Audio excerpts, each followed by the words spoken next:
Então, agora para dar a visão do Banco Central sobre blockchain, eu convido o senhor Marcelo Yared, chefe do Departamento de Tecnologia do Banco Central.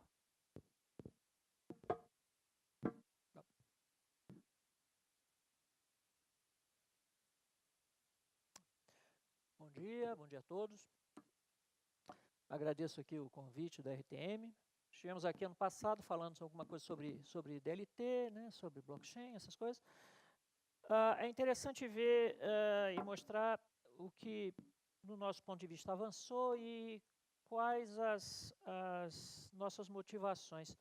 Eu vou usar um exemplo de uma apresentação que já foi feita em outro ambiente, com uma pequena modificação sobre um uso prático de DLT, e vou aproveitar esse uso prático para falar sobre o que nós imaginamos do ponto de vista tecnológico. Não está aqui a visão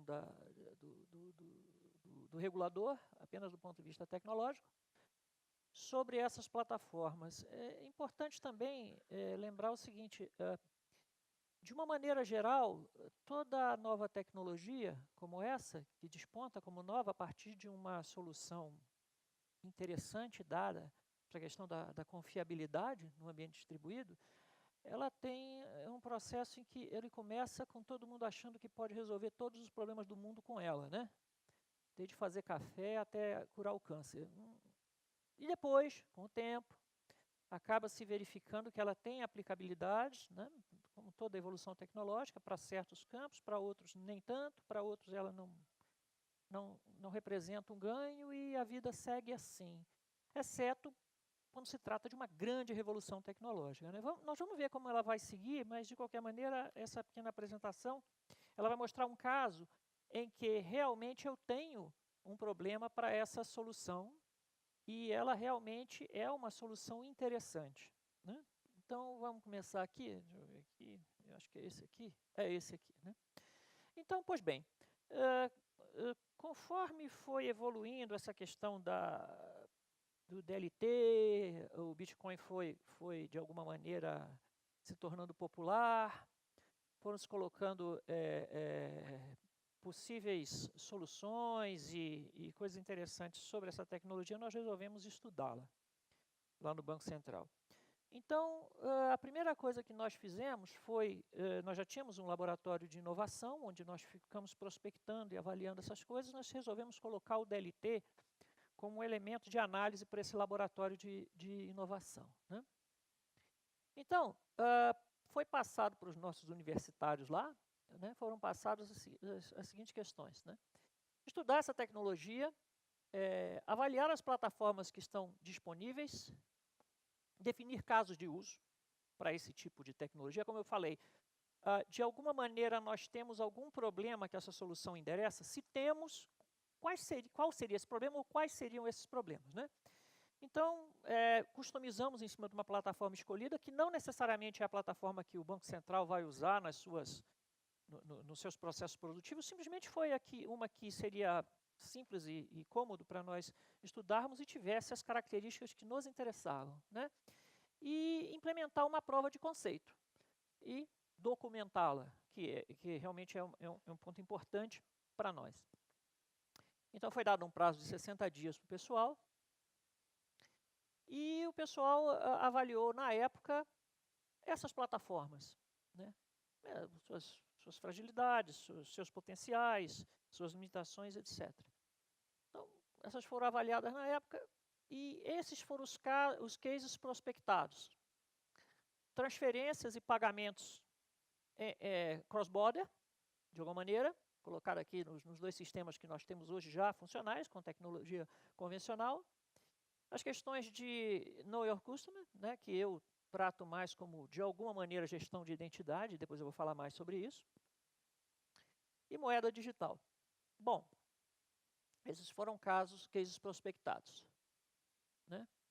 Por quê? Quais foram os critérios? Olha, eu tenho que conhecer o meu negócio, eu tenho que ter um problema. Então, eu vou endereçar essa solução, eu tenho que ter um problema. Então, primeiro, não vou ficar inventando problema para ela, né? Então, eu já os tenho, né?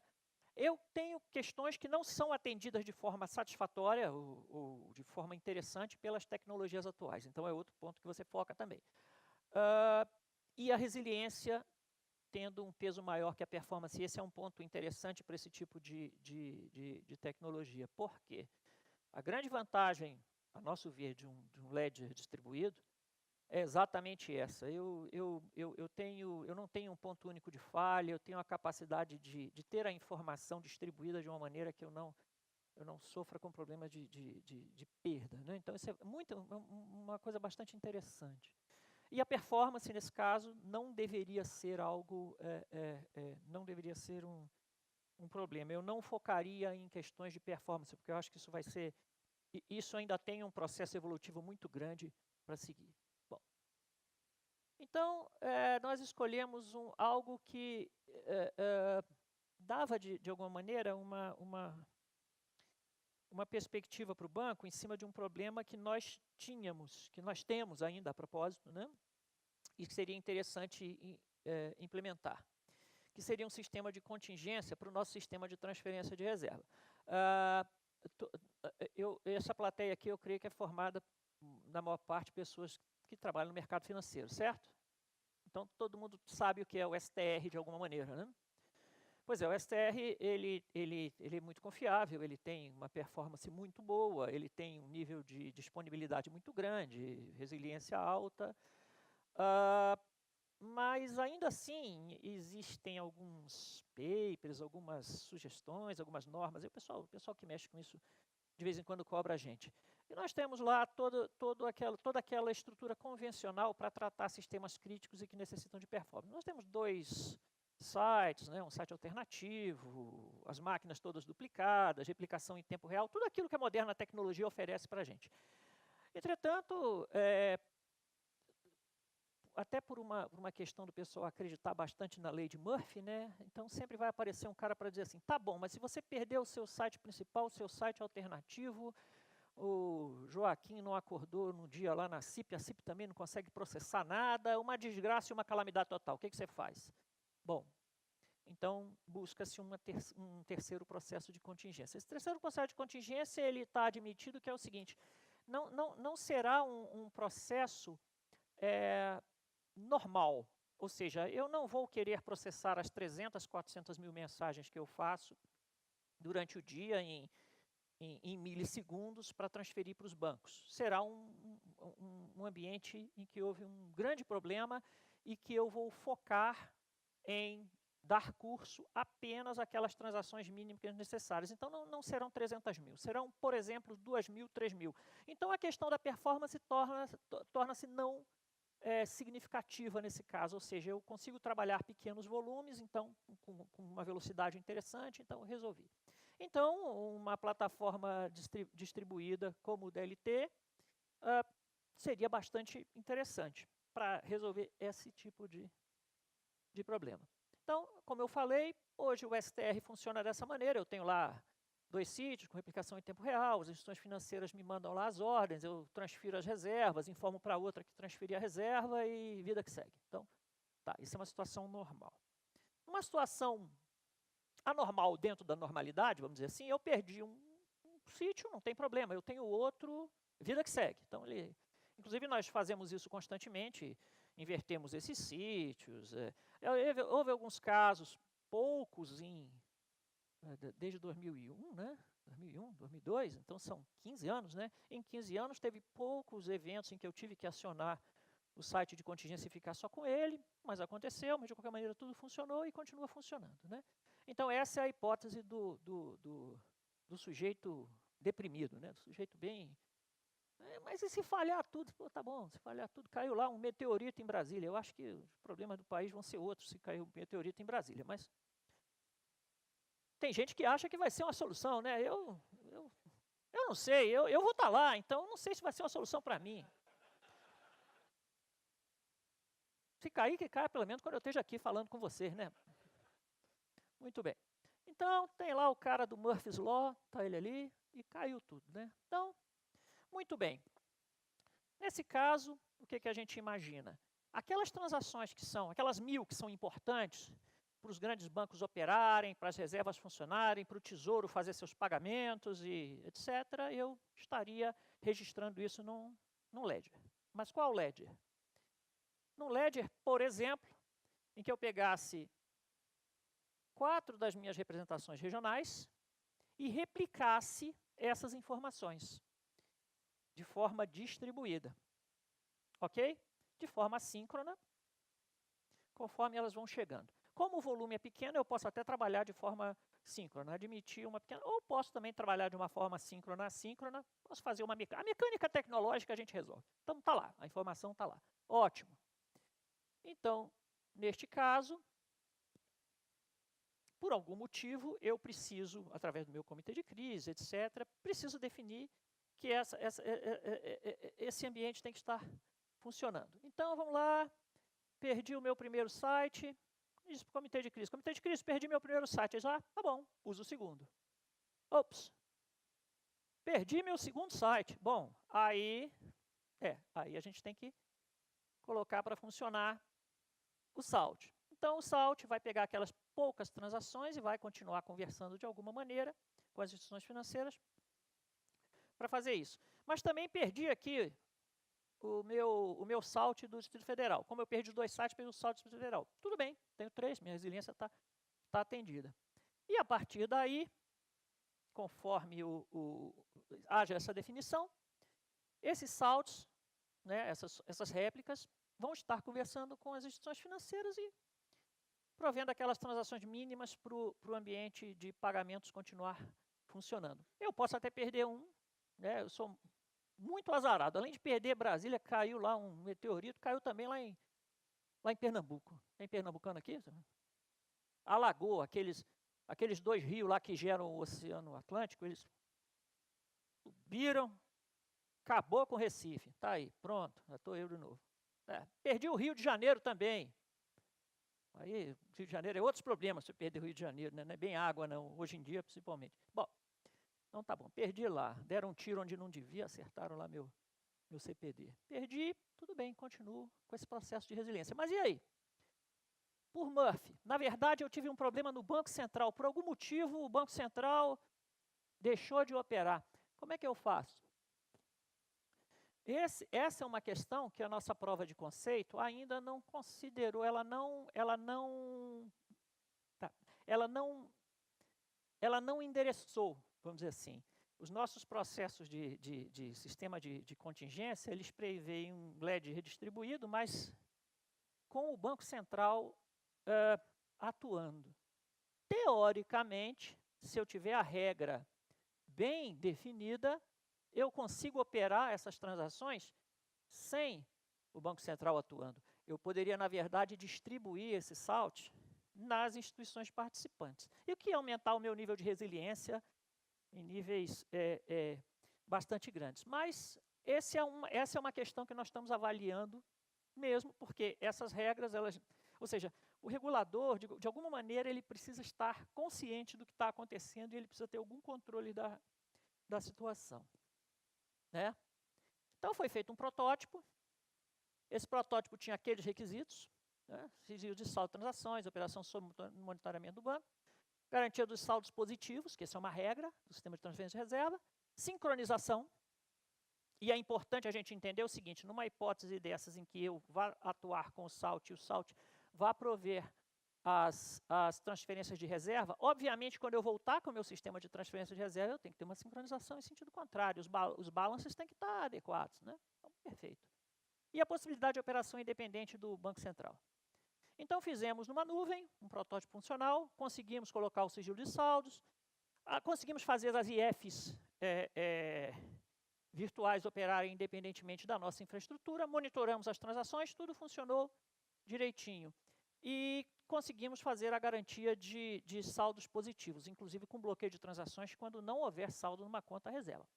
Sem problema, tudo isso funcionou de forma bem certinha. Utilizamos Ethereum, novamente, utilizamos Ethereum porque foi aquela que estava disponível de forma mais simples para fazermos nossas operações. Né? Uma característica interessante que nós tivemos que trabalhar a nossa criptografia, essas plataformas elas não provêm criptografia nativamente, e isso para nós é um ponto importante que nós vamos explorar mais lá para frente. Criamos dois nodes lá no Ethereum, Perfeito. Montamos a cadeia de transferências, e aí foi uma coisa interessante, porque aí tem uma definição que é um pouco diferente, que quando eu cadastro uma transação e eu transmito, estou trabalhando no SALT, não no STR, né? Quando há uma necessidade de uma transferência por parte de uma instituição, e eu não respondo dentro de um tempo T, então, pela regra, eu confirmo a transação. Então, é um ponto importante. Lembra que eu falei da questão da velocidade da transação, da necessidade de eu ser rápido? Essa é uma questão interessante que a gente tem que endereçar. Eu consigo fazer isso com 1000, mas será que eu consigo fazer isso com 300, 400, 1 milhão de operações dia, montando as bases e atualizando as bases e sincronizando as bases de todos os ledgers para isso, e todo mundo dando garantia de que recebeu e de que confia naquela informação? Essa é uma coisa bastante interessante. Mas funcionou efetivo, né? Se não tiver saldo, eu bloqueio a transação e por aí vai. Essa aqui foi a carinha do modelo. Era um troço legal, eu gostei muito, porque o pessoal mostrou, os universitários mostraram lá para mim, mostraram uma a uma as operações sendo feitas, atualizando as carteiras. Foi bastante interessante. Eu creio que na outra apresentação foi mostrado o modelo funcionando. Eu não tenho ela aqui e nem saberia operar, para bem da verdade, né? Então, muito bem. Com isso, nós partimos, vimos que essa tecnologia ela é funcional hoje, ela já seria funcional se eu quisesse montar um modelo, eu teria que trabalhar um pouco.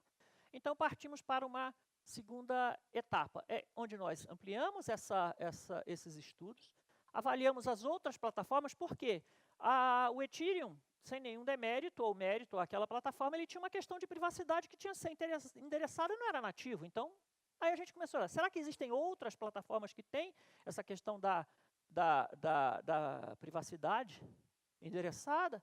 Então, nós demos mais 45 dias para os universitários e eles foram lá olhar, né, tinham que acompanhar, ver as plataformas, documentar o trabalho, etc. E aí, na etapa 2, foram estudadas, além das 4 ali de baixo, essas outras, corda, como foi falado ali, considerando esses aspectos. Então, esses foram os nossos achados, e vocês observem, são coisas que foram feitas há 3, 4, 5 meses atrás e que foram evoluindo. Então, eu tenho uma atualização. Mas essas coisas evoluem muito rapidamente. Então, o que está aqui pode ser que hoje já tenha sido endereçado, eu não sei, mas, de fato, o estudo deles, e que eles continuam estudando, apontam para essas questões que foram colocadas aqui. No caso do Hyperledger, da Fabric, né? Pegaram o protótipo na versão 1.6, meu resultado da plataforma Ethereum, criptografia eu tenho que desenvolver a criptografia. E nós estamos avaliando ainda 1.0. E o sigilo, para o sigilo do saldo, não adianta, precisamos do nó central. Então, esse ponto, isso acontece. Se eu quisesse usar um Hyperledger, eu teria que endereçar da mesma forma, não foi muito diferente. No quórum, o resultado, os dados são segregados por parte interessada, o que é interessante. Não precisa de criptografia externa, ele tem a camada de criptografia, eu tenho acesso global, também preciso de um nó central. Lembra aquela coisa que eu falei de ter uma operação independente do nó central, do Banco Central? Bom, pois isso é uma questão ainda que precisa ser interessada. E a maturidade da plataforma, ela requer uma avaliação maior, essa é a nossa visão, né? O corda, os dados segregados por parte interessada, muito bom. Também não precisa a criptografia foi endereçada. Ela depende de um nó especial, que chama um notário, que para nós também não é problema. O sigilo do saldo também necessita do nó central. A maturidade da plataforma ela requer avaliação, e a gente sabe, e ela tem constantes, alterações constantes. O que, nesse aspecto, diz, olha, eu tenho que esperar um pouquinho para ver como é que ela está evoluindo, né? Então, qual a conclusão que nós chegamos disso tudo? Essa tecnologia tem potencial para resolver o meu problema. Ela é uma solução para a qual eu consigo endereçar um problema. E muito interessante. E, teoricamente, de baixo custo, né? 5 minutos? Tá bom. O sigilo dos dados é uma questão que precisa ser tratada, e, no nosso caso, ele é muito importante, motivos óbvios, né? E aí não existem essas três esses 3 pontos não foram endereçados simultaneamente pelo que a gente tinha visto. Privacidade, controle da garantia de saldo e independência do nó central. Ou seja, a independência do nó central ela é uma questão que merece estudo, mas a garantia de saldo positivo eu não creio que ela vá ser endereçada. Eu creio que ela vai ser mesmo algo que nós vamos ter que construir sempre, porque é uma característica do nosso negócio para esse sistema, né? E de tudo isso, o que a gente sabe, o que a gente crê e o que a gente vê é que essa tecnologia ela ainda está em maturação. Nós ainda não saímos, se você usar aquela curvinha do Gartner, acho que nós estamos descendo a ladeira do hype, né? Ela estava lá em cima, agora nós estamos descendo, e eu acredito que nos próximos, eu estou chutando aqui, mas 1 ou 2 anos, a gente vai ter uma boa consolidação em cima do que DLT resolve e para o que DLT não é a melhor solução. Isso irá acontecer. Nós vamos continuar estudando isso. Nós estamos trabalhando junto e pretendemos trabalhar mais ainda junto com o sistema financeiro e com as fintechs. Inclusive, nós no CIAB passado, nós anunciamos que nós estamos montando um acordo. Nós juntamos Banco do Brasil, Caixa Econômica e Serpro, e quem mais quiser que se juntar a gente nesse aspecto, para trabalhar em cima de inovações tecnológicas de uma maneira conjunta. Pretendemos trabalhar com a universidade lá em Pernambuco, lá com o Silvio Meira e tal, para tentar mostrar que o regulador, a autarquia aqui, o Banco Central, está interessada e acompanhando a inovação tecnológica, e ela não pretende ser um elemento que vá impedir a inovação tecnológica de acontecer, travar a modernidade. Nós não vamos fazer nada disso. O que nós temos é uma missão institucional que a gente tem que cumprir, e isso precisa ser avaliado da forma adequada e dar garantia e segurança para o mercado, que ele vai poder operar com essas inovações tecnológicas sem dificuldades e sem questões regulatórias que sejam problemáticas. Isso é a nossa missão. Isso é o que a gente pretende fazer. Tá? Esse trabalho que foi citado, ele encontra-se aqui, ele está em inglês, porque o pessoal viu uma dificuldade de interação com outros, não só assim, com outros bancos centrais que estavam publicando seus trabalhos também, com outras instituições, até com instituições que estão trabalhando especificamente em cima desse assunto. Então, nós resolvemos colocá-lo também em língua inglesa, o que simplificou bastante. Eu acho que ajudou muito a vida de quem quer interagir conosco. Inclusive, temos até retornos positivos, não só do pessoal do R3, mas também assim, de outros bancos centrais, e estamos trabalhando junto. Seria mais ou menos isso. O que eu só queria aproveitar, e acho que meu último minuto, eu creio, né? Se não é o último minuto, vai virar o último minuto. Tá? Para dizer o seguinte, nós, no Banco Central, assim, do ponto de vista tecnológico, nós, faz quase 20 anos, nós estamos trabalhando com o mercado financeiro e com quem participa disso, não necessariamente instituições financeiras, de forma colaborativa. Para aspectos tecnológicos, a gente entende que a colaboração é a melhor maneira. E interessante, né, porque foi colocado aqui, na apresentação prévia, que a colaboração é um elemento fundamental para esse mundo novo. Nós entendemos isso há 20 anos atrás. Por quê? Porque todo o avanço que foi feito do ponto de vista de interação do Banco Central com o sistema financeiro, e que gerou, inclusive, interações no próprio sistema financeiro, foram, de uma forma geral, colaborativos. Ou seja, eu não sou o dono da solução, os bancos também não são o dono da solução, as corretoras também não são o dono da solução, a Receita não é o dono da solução. Todos nós, em conjunto, temos que trabalhar para achar a solução. Então, o que eu enxergo aqui é uma oportunidade muito grande, não somente para aquilo que nós pensamos do ponto de vista do sistema financeiro, né? A moeda eletrônica, a transferência de reserva eletrônica, mas um ponto que eu acho muito importante, fundamental para o país, como foi colocado aqui do exemplo lá do táxi, etc., que são as informações sobre o cidadão, a gestão da identidade do cidadão.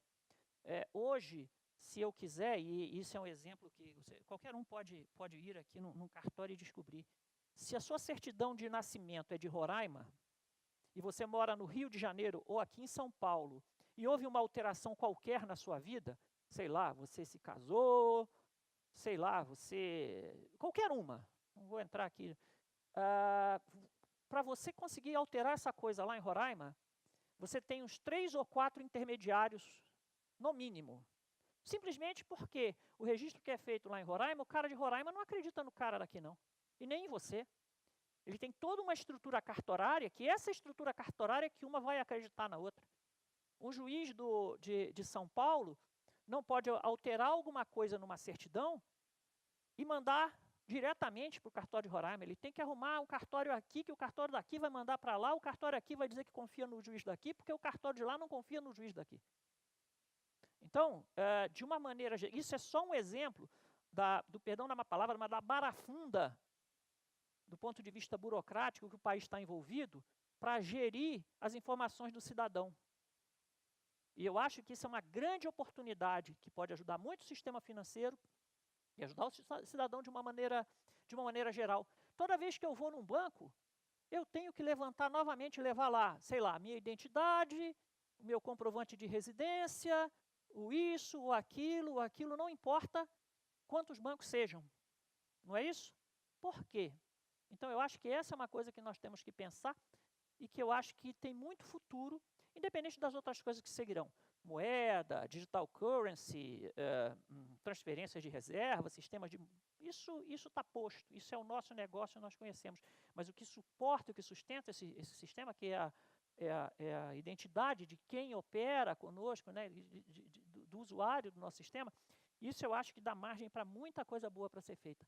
Seria isso, tá, pessoal? Eu agradeço e não sei se tem tempo para perguntas, não sei como é que isso vai ser feito, mas vai ser no final, né? Agradeço muito, agradeço novamente o convite e a atenção de vocês, tá bom? Obrigado.